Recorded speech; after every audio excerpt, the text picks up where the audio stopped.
Bonjour, je m'appelle Samim Salah, doctorante en deuxième année biologie à la faculté des sciences médias, Université Qadiyat. Le Maroc, et à l'instar des pays en voie de développement, connaît une transition nutritionnelle, ce qui a contribué à l'augmentation de l'obésité. En effet, 20% de la population marocaine souffre d'obésité, dont majoritairement des femmes. Vous allez me dire, et alors, c'est quoi le problème? Eh bien, malheureusement, les conséquences de l'obésité sont souvent sous-estimées, d'autant plus qu'on la considère des fois comme un signe de beauté, de richesse, de bien-être. L'obésité chez la femme enceinte entraîne des complications maternelles et néonatales qui peuvent mettre en danger la vie de la femme et celle de son nouveau-né. Et en revenant à la littérature, plusieurs études ont clairement démontré que les risques tels que le diabète gestationnel, l'hypertension artérielle, la l'après-éclampsie sont nettement plus élevés au cours de la grossesse chez les femmes enceintes obèses.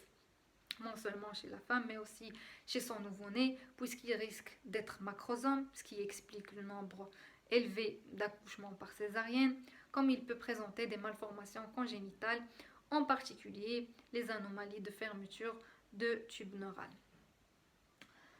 Ces constats ont été confirmés par une étude menée dans la région de Ben Slimane auprès de 1408 parturientes.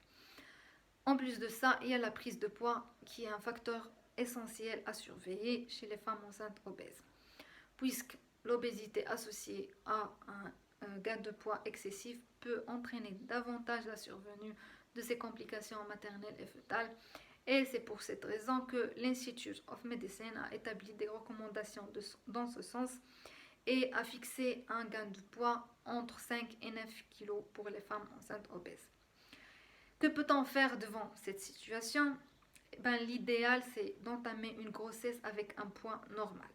Parce que les études qui ont été menées pour évaluer l'efficacité des interventions comportementales au cours de la grossesse ont démontré que maintenir une alimentation équilibrée ainsi qu'une activité physique régulière peut limiter la prise de poids ou la diminuer, mais sans qu'il y ait une nette amélioration au niveau des complications maternelles et néonatales qui peuvent, comme on a dit, mettre en péril la santé de la mère et celle de son nouveau-né. Et donc, au Maroc, et malgré la progression rapide de cette obésité, les études faites dans ce sens sont toujours rares. D'où l'intérêt de notre étude, dont le but serait d'évaluer les risques encourus par la femme enceinte obèse marocaine et son nouveau-né en fonction de son IMC prégestationnel et son gain de poids au cours de la grossesse, ainsi que d'évaluer les facteurs de risque associés, que ce soit socio-économique ou comportemental. Et donc notre étude sera de type transversal descriptif et aura pour cible les femmes enceintes ayant accouché dans les maternités de la ville de Marrakech. L'enquête sera assurée par un questionnaire auprès des accouchés ainsi que la consultation des carnets de consultation prénatale et bien sûr les dossiers d'accouchement.